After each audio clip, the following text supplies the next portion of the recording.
যাচ্ছিস রে বলো চল ওখানে শাকিলে বসে আছে ওখানে চল বিয়ে হয়নি ওকে জ্বালাই গিয়ে চলো চলো চলো চলো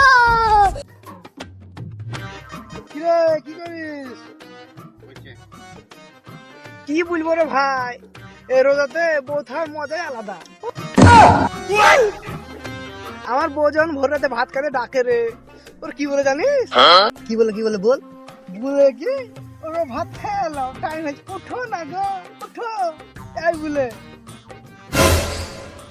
আবার তুই পেয়েছে গেলে কি রে, সামনে ছিলি যে তুই। হ্যাঁ তুমি বুঝবে না, তুমি বিয়ে সাথে করো নি।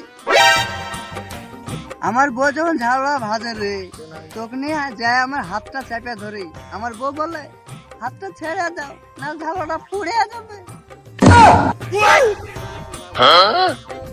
ওহ, প্রাণটা জড়িয়ে যাবে তখন রে। আমাকে কেন এইসব বলছিস বে? আরে আমি আর কি বলবো রে, রোজা খোলার সময় একটা করে যখন আধ্যান করে দিনে খায় রে, উহ, মনটা হয়ে যায় রে। এই হর তো তোরা তোরা আমাকে জ্বালার লাগি এসেছিস। এই তুই একটু বস না, হাত বসবো না, আয় বস একটু। আসবি না তো।